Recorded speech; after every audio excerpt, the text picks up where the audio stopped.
Es una de las batallas épicas de la Biblia. Un ejército de nómadas emerge del desierto y destruye las murallas de una ciudad fortificada. No mediante la fuerza, sino a través de la fe. La historia de cómo Josué luchó en la batalla de Jericó con trompetas se encuentra entre las historias más memorables y más controvertidas. Pero aquella no fue la única victoria de Josué. La Biblia relata que el ejército israelita avanzó hasta conquistar Canaán y asentarse en la tierra prometida. No hay duda de que los antiguos israelitas ocuparon la región que ahora llamamos Israel y los territorios palestinos. De hecho, sus exigencias territoriales aún causan graves conflictos en la zona. Pero, ¿empezó todo con la batalla de Jericó? Para contestar a esa pregunta, recurriremos a algunas de las últimas investigaciones arqueológicas y científicas y llegaremos a una conclusión sorprendente.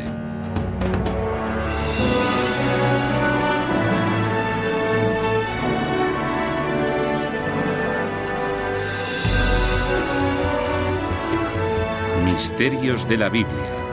Las murallas de Jericó.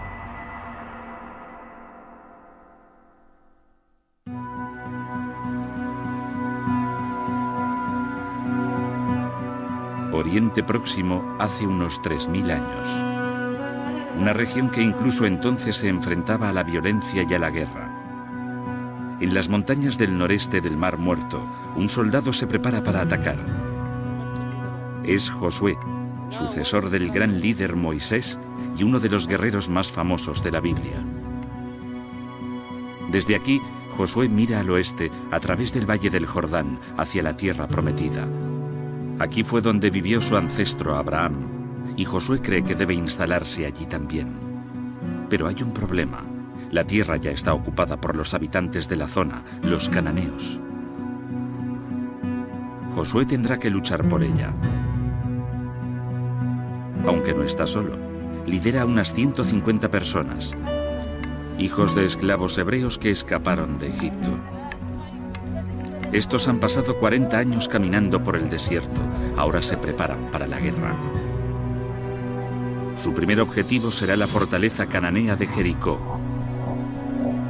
Es un momento decisivo en la historia del antiguo Israel, según la estudiosa del Antiguo Testamento Rachel Havelock. Es una historia sobre los comienzos, los orígenes de una nación, y en muchos sentidos es en realidad la historia del nacimiento del antiguo Israel. Y la batalla de Jericó es solo el principio. El principio de una guerra santa en la que Josué y los israelitas derrotan rápidamente a los cananeos y los matan. La historia es sorprendente y aún no ha acabado. La guerra de Josué continúa hoy en día. Por un lado están los palestinos, que dicen ser descendientes de los cananeos, y por otro los israelíes, que dicen ser descendientes de los israelitas. Y los dos siguen intentando recuperar la misma tierra, así que lo que pasó hace 3000 años sigue ocurriendo en la actualidad. Pero si Josué mató a los habitantes de Canaán y ocupó su tierra, debió de dejar pruebas.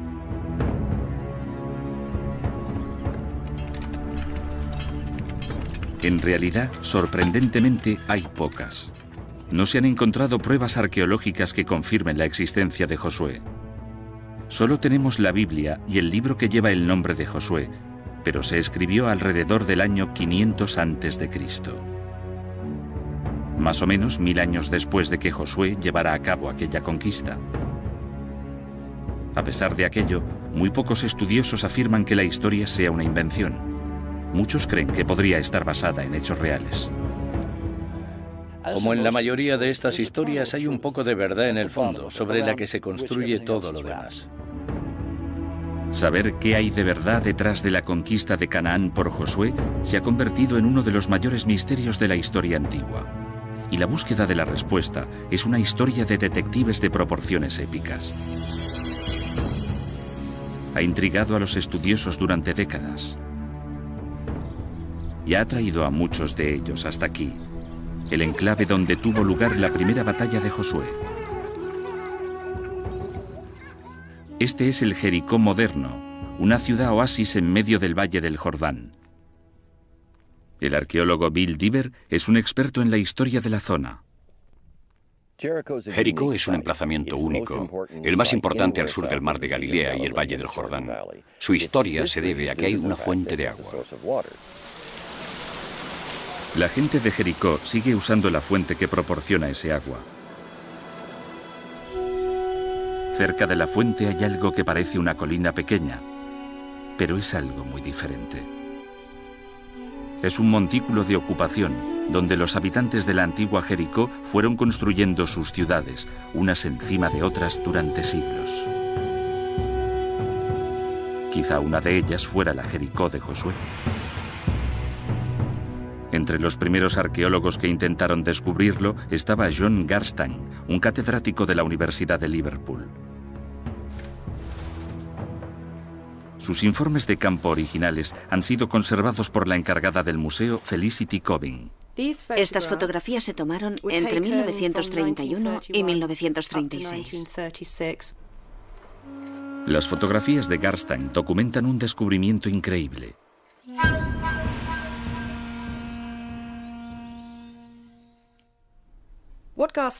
Lo que descubrió Garstang, que según él creía estaba directamente relacionado con la historia bíblica de la conquista de Jericó por Josué, fueron dos fuertes muros defensivos paralelos en la cima de la colina de Jericó. Ladrillos de barro muy profundos y evidentemente muy resistentes. Usando fragmentos de cerámica como pruebas, Garstang puso fecha a estos muros de ladrillo. Año 1400 a.C., exactamente la época en la que la Biblia sugiere que tuvo lugar la batalla de Jericó. Es más, los escribas que copiaron la historia afirman que la ciudad que atacó Josué estaba muy fortificada. Y eso fue lo que encontró Garstang. Descubrió que los muros de ladrillo se habían construido sobre antiguas fortificaciones de piedra. Aquí se ve algo típico de un sistema de fortificación de mediados de la Edad del Bronce. Un muro de contención que ayudaba a sostener los lados del montículo. El muro tenía al menos 4,5 metros de altura. En lo alto había una primera pared de ladrillos. Después, una pendiente empinada cubierta con cal.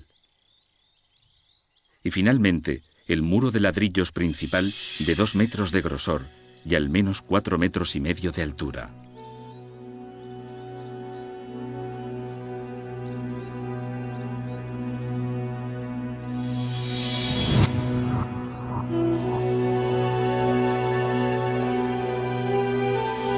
Para un ejército invasor, el antiguo Jericó debía de ser una visión desalentadora, amenazante, elevada 15 metros sobre el valle.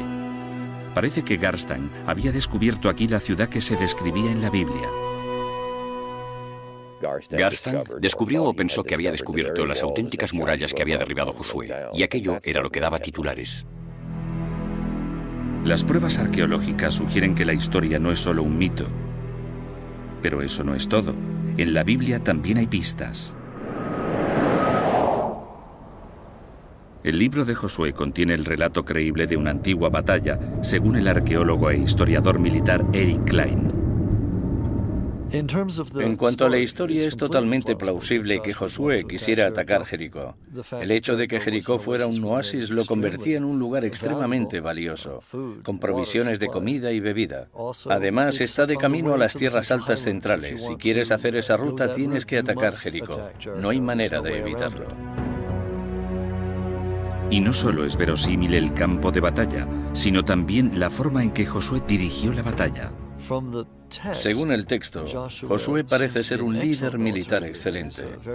Es un general muy bueno, lo compararía con Patton o Montgomery. Como esos generales en la Segunda Guerra Mundial, la historia relata que Josué basó su estrategia en un punto clave, la inteligencia militar. Según la Biblia, Josué envió espías israelitas a explorar la ciudad. Sus soldados se infiltraron con éxito en Jericó, pero entonces hicieron algo inesperado. Nuestros trabajadores espías van inmediatamente a una posada que lleva a una prostituta.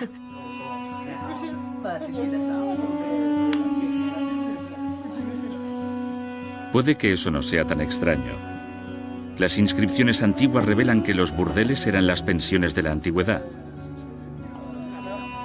Eran el sitio ideal para mezclarse con la gente y para reunir información sobre el enemigo. ¿Quién mejor que una prostituta o chica de alterne? Averiguaron rápidamente lo que necesitaban saber. Hasta entonces, las acciones de los israelitas parecían plausibles. Jericó era un objetivo estratégico. Usar espías, una estrategia clásica. Pero, ¿y la gente que vieron los espías allí dentro? Por el tamaño de la antigua Jericó, probablemente había 1.200 habitantes, hombres, mujeres y niños que la historia llama cananeos. Nuevamente, la historia de la Biblia concuerda con los descubrimientos arqueológicos. Buscando en las afueras de Jericó, los excavadores encontraron algo extraordinario. Tumbas. Contenían esqueletos de 3.500 años, esqueletos cananeos enterrados con sus objetos funerarios, que unían a la gente de Jericó con un mundo más grande, en una verdadera cultura cananea, cuyas ciudades se extienden por lo que hoy es Siria, Líbano, Israel y Jordania. Pero según el arqueólogo Jonathan Tapp, se saben más cosas de los cananeos históricos de lo que dice la Biblia. Creo que mucha gente que se guía por la imagen bíblica ve a los cananeos como gente malvada. No lo eran. Eran gente muy urbana y sofisticada. Y lo sabemos por las joyas, el metal e incluso las ollas y sartenes de la vida diaria, que por lo general eran muy refinadas. Les gustaban las cosas buenas de la vida. La arqueología ha revelado que los cananeos fueron los primeros en usar un alfabeto. Un sistema de 40 letras que reemplazó el viejo lenguaje de signos llamado cuneiforme. Y eso condujo a la escritura que usamos hoy. Los cananeos eran grandes comerciantes. Estaban influidos por otras civilizaciones tan lejanas como Grecia y Egipto. Algunas de las joyas son hermosísimas. Esta es interesante porque tiene forma de capullo de loto, lo que muestra una gran influencia egipcia. La historia omite estos detalles positivos. No es sorprendente. En la Biblia, los cananeos son los grandes enemigos de los israelitas. Los espías de Josué debieron de tener muchas cosas sobre las que informar. Pero como en muchas operaciones militares, su misión era arriesgada. La Biblia relata cómo el gobernador de Jericó se enteró de que la prostituta llamada Rahab cobijaba a los espías. El dirigente de Jericó intentaría encontrar a esos espías estuviesen donde estuviesen. ¿Por qué sabe o cree que están en casa de Rahab? Supongo que tenía su propio servicio de inteligencia. Según la historia, Rahab se enfrentaba a una difícil elección: entregar a los espías para que fueran torturados y asesinados o convertirse en una traidora y protegerles.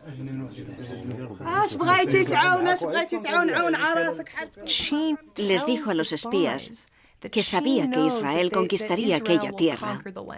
Sabía que Dios les había prometido aquella tierra. Y Rahab se encargó de toda la situación. Escondió a los espías en sus reservas de cereales, en el tejado.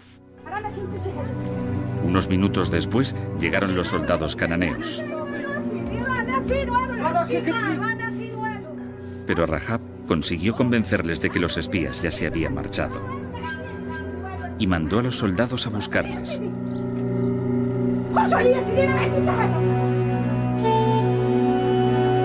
Antes de ayudarles a escapar, Rahab les hizo prometer que la protegerían a ella y a su familia durante la batalla. Los espías accedieron y volvieron al campamento israelita. Hasta ese momento, la arqueología y la estrategia militar encajan muy bien con el relato de la batalla de la Biblia.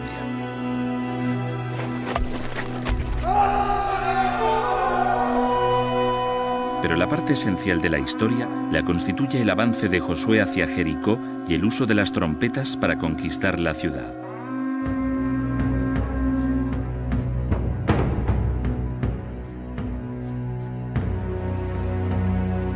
Según la Biblia, la primera táctica de Josué fue cruzar el río Jordán y establecer un puesto defensivo en Cisjordania, a menos de 2 kilómetros de su objetivo.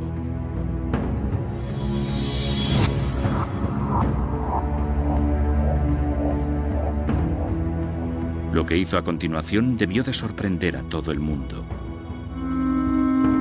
En lugar de dirigirse hacia Jericó, ordenó a sus tropas, acompañadas por sacerdotes que hacían sonar trompetas, que marcharan a su alrededor una vez al día durante 6 días.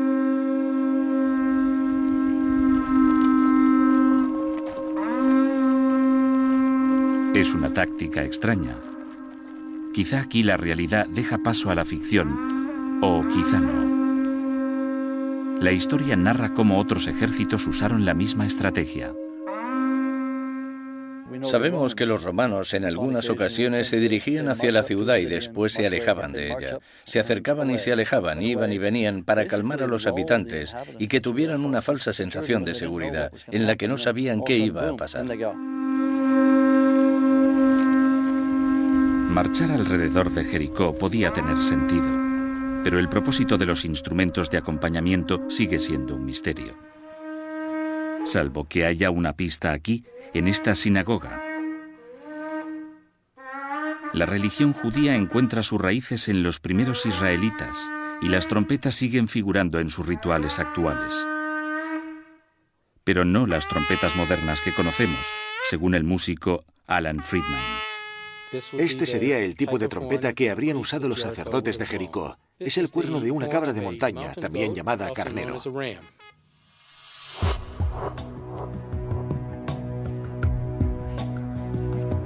La trompeta de cuerno de carnero guarda especial interés para el especialista de sonido David Lubman. Es un experto en el papel del sonido en las religiones antiguas y está especialmente interesado en la historia de Josué. Hoy trabaja con Friedman en la dirección de un análisis de audio de la trompeta, con la esperanza de que arroje algo de luz sobre su papel en la batalla.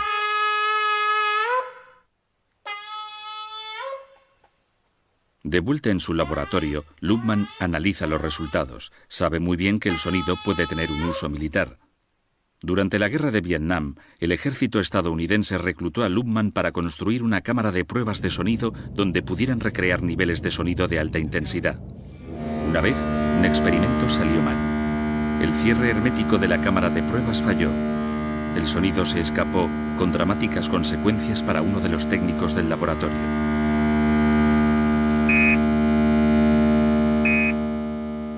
Uno de los técnicos, perfectamente sano y estable, al oír el sonido huyó, escapó aterrorizado y no volvió hasta muchas horas después. No quisimos decirle nada, pero de esa magnitud era el poder del sonido para asustar y sobrecoger a la gente. Quizá el sonido de la trompeta también tuviera un efecto psicológico. Es bastante intenso. Tenemos unos 93 o 94 decibelios de intensidad sonora a unos 3 metros de un cuerno.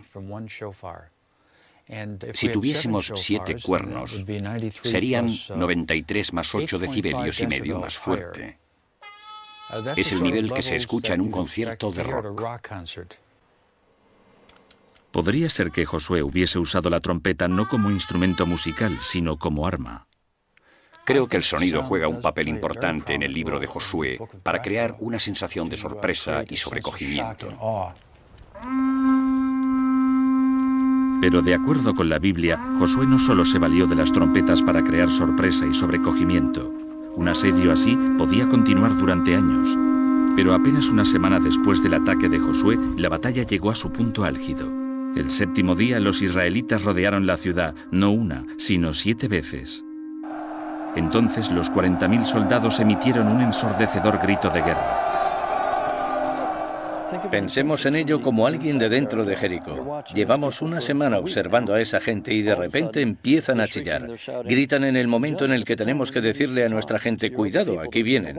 No podemos oírnos ni decir nada. Los israelitas, por otra parte, sabían exactamente lo que estaban haciendo y no necesitaban hablar. Así que el escándalo debió de ser atronado. Es en este punto donde la Biblia hace su afirmación más espectacular.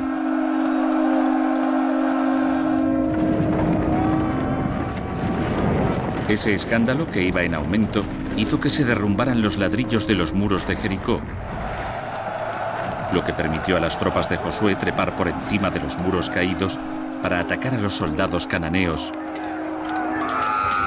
y para masacrar a todos los que había dentro.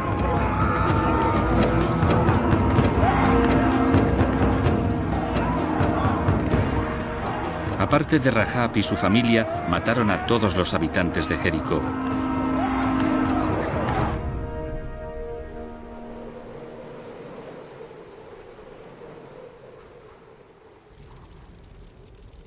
E incendiaron su poderosa ciudad.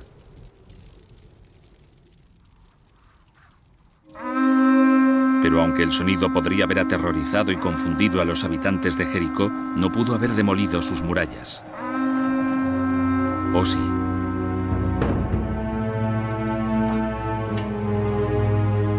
La posibilidad intriga al catedrático Barry Gibb del Departamento de Investigación de Audio de la Universidad de Liverpool. Ayudado por su colega Gary Seifert, examina el impacto físico del sonido sobre objetos sólidos.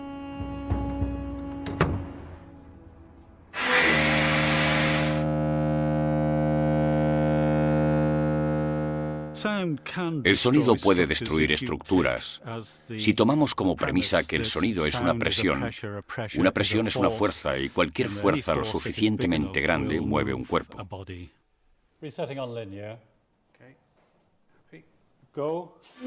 Gibb y Seifert están haciendo experimentos para entender el principio científico exacto que se oculta tras el fenómeno. Lo que hago es poner polvo en el embudo. La idea de este sencillo experimento es ver si la energía del sonido puede hacer por sí sola que se mueva el polvo. Para el experimento usan un polvo muy fino, yeso, porque creen que si el sonido puede mover el polvo, también puede afectar a un objeto sólido. El nivel y el tono necesarios son producidos por una trompa gigante situada en la habitación contigua. Los dos científicos están en una sala de control remoto. Empieza el experimento. ¿Lo restauro para el lineal? Sí. ¿Te gusta la toma? Sí. Vale. Cuando la trompa no suena, el polvo descansa sobre el embudo. Cuando está encendida, sucede algo increíble. El polvo circula como si fuera un fluido. Sigue siendo un misterio por qué sucede esto, pero el profesor Gibb cree que las ondas sonoras rompen los enlaces entre las partículas de polvo. El efecto es espectacular y sugiere la posibilidad de que un objeto sólido también se vea afectado. Esto es un ladrillo similar a los que debieron de usarse para construir los muros de Jericó. Ahora queremos reemplazar el polvo por el ladrillo y repetir la prueba. Se repite el experimento. Si el ladrillo se desintegra, podrá explicar lo que hizo que cayesen los muros de Jericó. Los niveles de sonido producidos en esta cámara de pruebas son mucho más altos que los de las trompetas de Josué. Si el ladrillo no responde aquí, es poco probable que hubiese sido dañado en Jericó.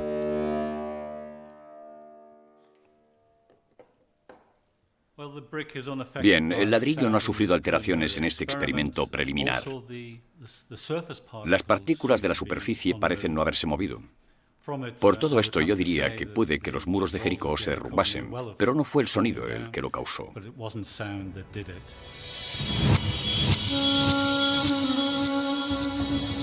Claro que el hecho de que el ladrillo no se haya visto afectado por estas pruebas no significa que los muros de Jericó no cayeran, ni que la ciudad no se saqueara ni incendiara.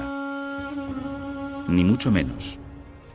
Tal y como revelaron las excavaciones de los años 30 de Garstang, los muros que Garstang pensó que estaban relacionados con la conquista de Josué mostraban claras señales de daños y destrucción, como se puede ver en algunas de sus fotografías. La arqueología también apoya otra de las afirmaciones de la Biblia, que Jericó fue incendiado. Probablemente lo más sensacional que descubrió fue la destrucción total a causa del fuego de las murallas y puertas de la ciudad, de las tiendas y las residencias, pruebas realmente dramáticas de aquella destrucción. Ahora está claro que el sonido de las trompetas por sí solo no podría haber causado tal devastación. Aún así, muchos de los detalles encajan. Los documentos arqueológicos parecen concordar notablemente con el destino de Jericó que se describe en la Biblia. Pero si las trompetas no derrumbaron los muros de Jericó, ¿qué lo hizo? Quizás haya una pista al principio de la historia.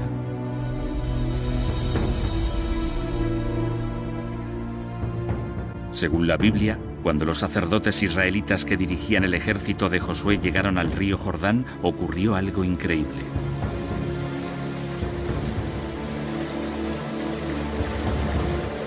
El nivel del agua descendió.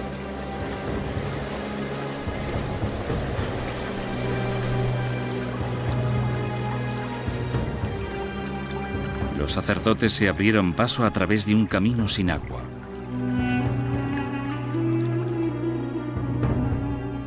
Fue un momento milagroso, pero no el único. El río Jordán también dejó de fluir en julio de 1927, y estas fotos de la época nos explican por qué.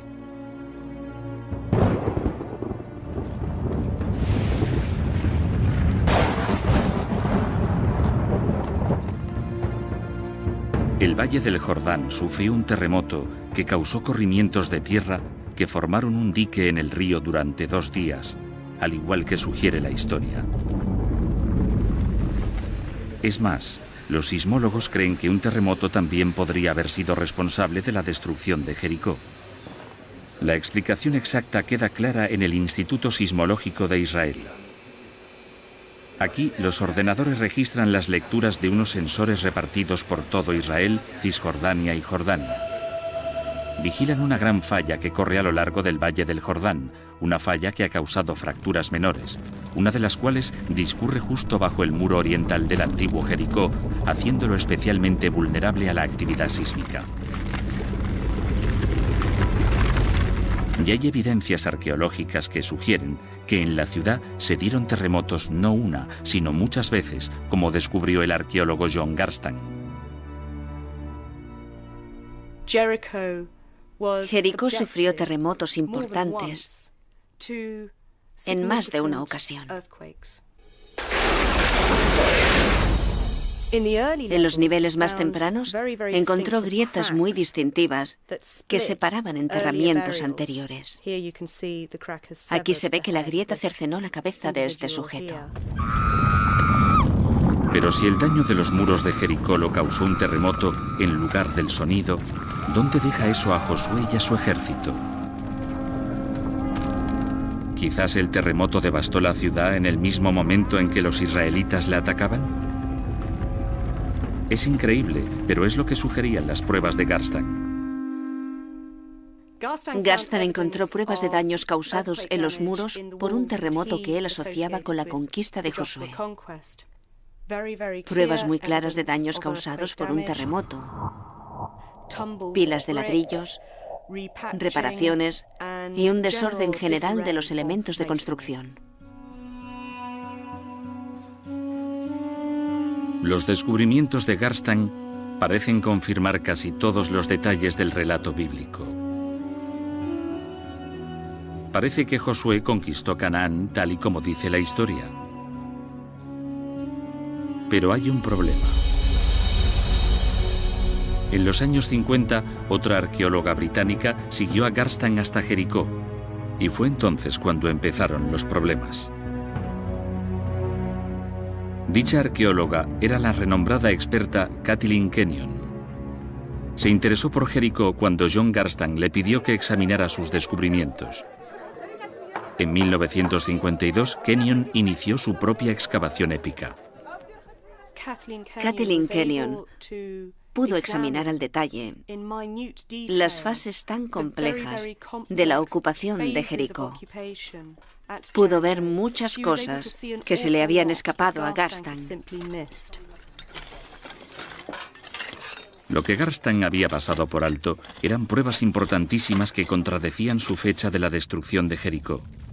En lugar de caer en el año 1400 a.C., como creía Garstang, Kenyon concluyó que los muros se habían derrumbado 150 años antes, en el año 1550 a.C. Si ella tenía razón, Jericó ya estaba en ruinas mucho antes de que Josué pudiera salir de Egipto. Un terremoto pudo destrozar sus muros, pero no coincidía con el ataque de Josué, como Garstang había pensado. Y ese no es el único problema al que se enfrenta la versión tradicional de la heroica conquista de Josué. Si los israelitas hubieran llegado a Jericó en el año 1400 a.C., las excavaciones de Kenyon se habrían encontrado con una ciudad muy diferente a la descrita en la Biblia. Las defensas habían caído en desuso. Estaba totalmente indefensa. Había muy poca población. Para ser sincero, no habría sido una gran conquista. Pero si la batalla de Jericó era innecesaria, hay que preguntarse por qué la llegada de los israelitas se describe como una conquista. La Biblia dice que la invasión de Josué no se limitó solo a Jericó. Destruyó también otras ciudades. Los expertos que excavaron esos lugares al final se encontraron con problemas similares. La arqueología muestra que la mayoría de lugares que se supone que fueron conquistados por los israelitas ni siquiera estaban habitados en aquella época. Y los lugares en los que hemos encontrado indicios de destrucción no son los mencionados en el texto bíblico. Parece que la arqueología ya no apoya la historia de Josué. Y cualquier duda que hubiera podido quedar se desvaneció cuando los historiadores se dieron cuenta de que ningún ejército israelita, por poderoso que fuera, podría haberse deshecho de los cananeos. En el año 1400 a.C., las fuerzas egipcias habían convertido Canaán en parte de su poderoso imperio dorado. Los egipcios no iban a permitir que Josué invadiera su territorio. Es inconcebible que el antiguo Israel se estuviera desarrollando en el momento en que el imperio egipcio estaba en pleno apogeo. No tiene ningún sentido. De hecho, casi todas las pruebas desenterradas desde los años 50 han revelado una gran discrepancia entre la historia y la Biblia. Jericó era un pueblo, no una ciudad amurallada. No hay más señales claras de las batallas de Josué, y Canaán era una colonia egipcia. Histórica y arqueológicamente apenas hay pruebas de destrucción, y desde luego no las hay en el siglo XV a.C., cuando, según la cronología bíblica, tuvo lugar dicha destrucción. Creo que podemos decir con seguridad que casi ningún arqueólogo o estudioso bíblico actual cree literalmente la historia de Josué y la caída de Jericó. La milagrosa batalla de Josué parece ser un mito, después de todo. Pero eso da pie a una nueva y emocionante pregunta. Si los israelitas no invadieron Canaán, ¿cómo llegaron allí? Para contestar a esta pregunta, necesitamos un punto de referencia, la primera fecha que con seguridad evidencia que los israelitas se encontraban en Canaán. Solo así podemos reconstruir lo que realmente ocurrió. Ese punto de referencia nos lo proporciona un interesante descubrimiento hecho en Egipto. Esta es la estela de Merentá, el documento de una campaña militar egipcia en Canaán dirigida por Merentá, hijo del faraón Ramsés II. La estela de Merentá, también conocida como la estela de Israel, es la primera mención de Israel fuera de la Biblia. Creemos que data más o menos del año 1207 a.C. Si los israelitas vivían en Canaán en el año 1207 a.C., la conquista de Josué, de haber tenido lugar, debió de haber empezado algún tiempo antes. La pregunta es, ¿cuándo? No hemos encontrado pruebas de una conquista en el año 1400 a.C., la fecha tradicional. Sin embargo, hay pruebas significativas unos 150 años después. Si avanzamos un siglo y medio, más o menos, llegamos a un muy buen momento en la historia, durante el cual es mucho más factible y las pruebas arqueológicas pueden apoyarlo más. Las pruebas arqueológicas de alrededor del año 1250 a.C. son sorprendentes. Revelan un mundo cananeo que se vino abajo, a menudo en medio de fuego y destrucción. Al principio, los descubrimientos apoyaban la idea de que la conquista de Canaán había tenido lugar tal y como narra la historia, pero en una fecha diferente. Esas esperanzas pronto se desvanecieron cuando otras excavaciones en el resto del Mediterráneo oriental revelaron algo completamente inesperado. Fuera lo que destrozó la sociedad cananea, también golpeó a todas las civilizaciones de la región. Y estaba ocurriendo algo más, algo mucho más dramático. Lo que sucedía en realidad era una de las mayores revoluciones en la historia del mundo. La total aniquilación del mundo antiguo y la aparición de algo completamente diferente. La causa de la catástrofe es un misterio. Pero una nueva idea muy controvertida que la explica puede revelar también cómo tuvo lugar la conquista de Canaán en realidad. La teoría tiene que ver con la destrucción. No la destrucción infligida por un general militar, sino por la madre naturaleza. La idea también tiene que ver con terremotos.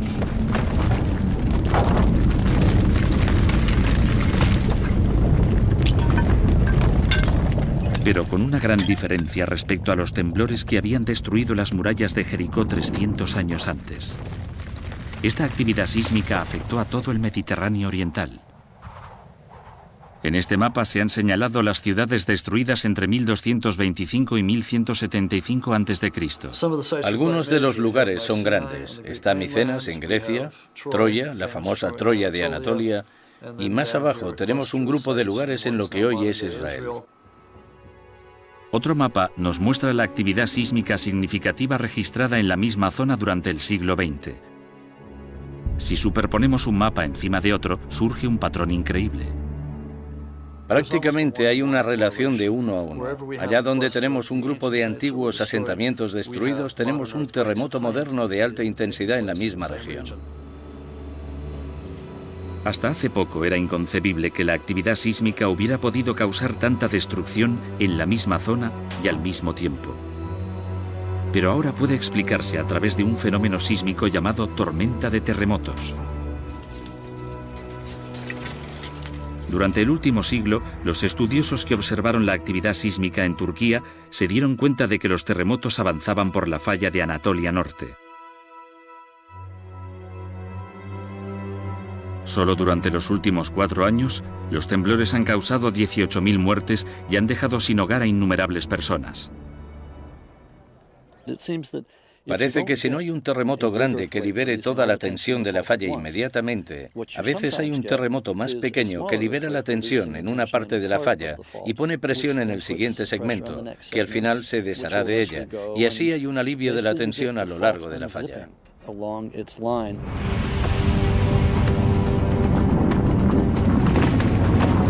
Klein sugiere que hace 3.000 años, una tormenta de terremotos se desató no solo en el Valle del Jordán, sino a lo largo del Mediterráneo oriental con consecuencias catastróficas.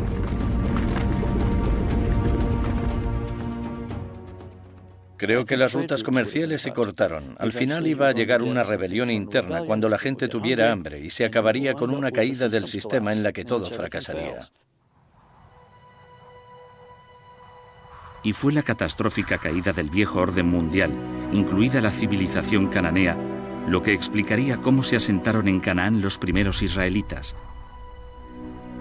No mediante la conquista, sino gracias a un simple oportunismo.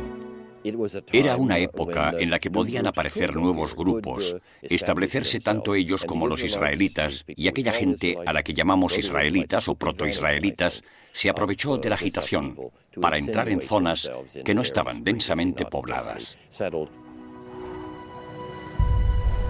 Esto se aleja mucho del relato de la Biblia.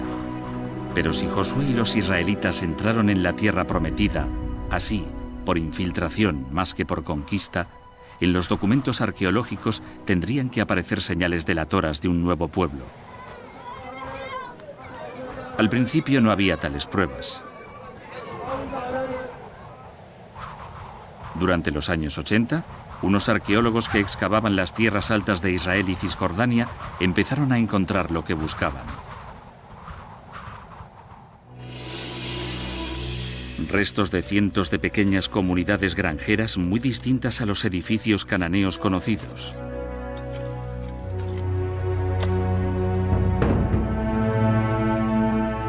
Entre los arqueólogos que las descubrieron se encontraba Israel Finkelstein. Nos llevó al pueblo de Isbet Sarta, 8 kilómetros al nordeste de Tel Aviv. Un pequeño yacimiento que había excavado por primera vez hacía 25 años. El yacimiento está cubierto de vegetación, pero aún se pueden ver algunos de los edificios. En particular, la silueta de un nuevo tipo de vivienda, una granja de 4 habitaciones totalmente diferente a la arquitectura cananea. El edificio está aquí. Tiene un patio central en el medio y 2 pasillos a los lados. Estaba rodeado de silos para guardar cereales y había más edificios en las afueras. Las pruebas que sugieren la idea de que los nuevos habitantes eran israelitas y no cananeos se encuentran en su dieta. Durante el período que los arqueólogos llaman la primera edad del hierro, no había rastros de huesos de unos animales comunes en Canaán, pero prohibidos en la Torá, los cerdos. Vemos algo interesantísimo y nuevo en su comida, en sus prácticas culinarias. Esta gente de las tierras altas al principio del hierro no comía cerdo.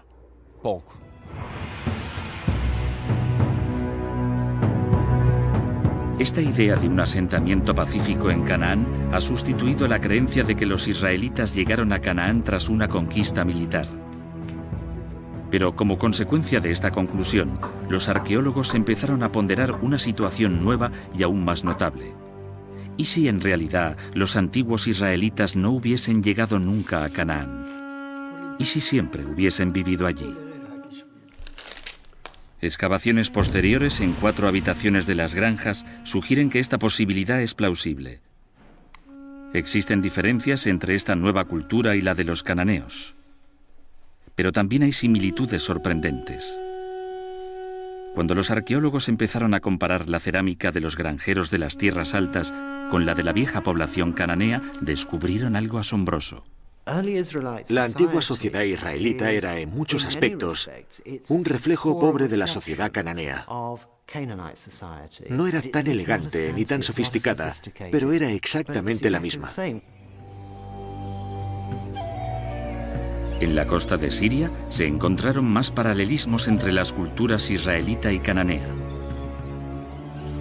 Los arqueólogos que excavaban aquí, en Ugarit, descubrieron un archivo de tablas de arcilla que revelaba detalles de la religión cananea. Hay una tabla que narra la historia de un rey cananeo llamado Keret y de sus conquistas militares. Uno de sus métodos para hacerse con una ciudad fue caminar a su alrededor y hacer sonar sus trompetas. Y sorpresa, las paredes se vinieron abajo. Todos estos paralelismos apuntan a una nueva teoría radical que dice que los cananeos y los israelitas no solo eran similares, eran idénticos. Es una idea controvertida, pero parece apoyada por los descubrimientos de las pruebas genéticas.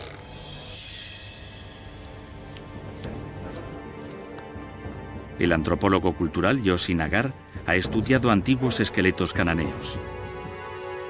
Comparando su ADN con el ADN de la población actual de la región, ha llegado a la conclusión de que muchos de los judíos, árabes israelíes y palestinos actuales comparten una herencia racial común.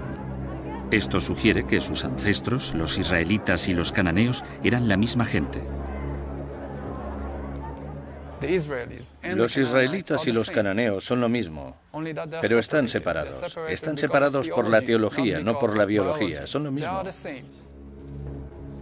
Si esta controvertida teoría gana aceptación, la historia que hay detrás de Josué y su conquista tendrá que revisarse completamente. Josué y su ejército israelita no llegaron a Jericó y mataron a los cananeos. Eran cananeos. No eran invasores militares, no asestaron un golpe a las grandes ciudades-estado de Canaán, ni aniquilaron a la población cananea. Me parece que la mayoría de nosotros cree que los israelitas eran cananeos, quizá granjeros y agricultores que fueron expulsados de sus tierras por sus señores cananeos. Eran gente que escapaba de las ciudades-estado cananeas que se derrumbaban, huían del servicio militar, de los impuestos, y encontraron un punto de apoyo en algún lugar de la frontera de las tierras altas escasamente ocupadas. Si esto fue lo que pasó, el origen del antiguo Israel no es lo que se describe en la Biblia. No hubo batallas milagrosas, no hubo conquistas militares, no hubo infiltración masiva. Solo un grupo de campesinos y nómadas cananeos que se asentaron en las colinas de lo que más tarde llamarían su tierra prometida. Pero si la historia de Josué y la batalla de Jericó son, en el fondo, producto de la imaginación de unos escribas judíos, ¿cómo supieron tantos detalles geográficos, militares e históricos? Una explicación podría ser que la llegada a Canaán fuera la experiencia no de todos los israelitas, sino de un reducido grupo de hebreos. A mi juicio, las historias las explicó un pequeño grupo que había cruzado el desierto. Entró en Canaán de un modo u otro y tuvo problemas con los cananeos. Y al escribir su historia siglos más tarde, la explicaron como si fuera la de todos los israelitas, pero en realidad, la mayoría de los israelitas nunca había estado en Egipto. Al escribir esta historia, sus autores la adornaron con otros elementos. Mitos cananeos como Keret, recuerdos dramáticos de muertes y destrucciones catastróficas y un conocimiento muy detallado del antiguo Jericó. Yo supongo que se inspirarían en varias tradiciones diferentes que tienen elementos en común. Las unieron. Se sabe que Jericó era un lugar de mucha actividad sísmica, así que los muros solían caerse. También pudo haber existido un personaje histórico, y podemos llamarlo Josué, o tendríamos que inventarnos a alguien con el mismo nombre. Si combinamos estos ingredientes, tenemos la historia de Josué y la captura de Jericó. Aquí, al fin, empezamos a percibir qué hay de verdad tras la historia de Josué y la batalla de Jericó.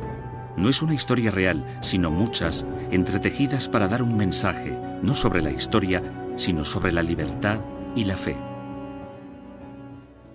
Si miramos la historia con lupa e intentamos demostrar que todo lo que dice es históricamente cierto, creo que perdemos la perspectiva de lo que los autores bíblicos querían expresar, que era la liberación. La liberación de un pueblo que no esperaba nada, pero que, con el tiempo, se convirtió en una nación poderosa. Y creo que la historia aún puede leerse así, metafóricamente, una historia sobre una nueva tierra, un nuevo comienzo, una nueva manera de ver el destino humano. Quizá este sea el legado y la tragedia de la batalla de Josué en Jericó. Que la liberación de un hombre significa la opresión de otro. Que la batalla ficticia se ha convertido en un conflicto real y terrible.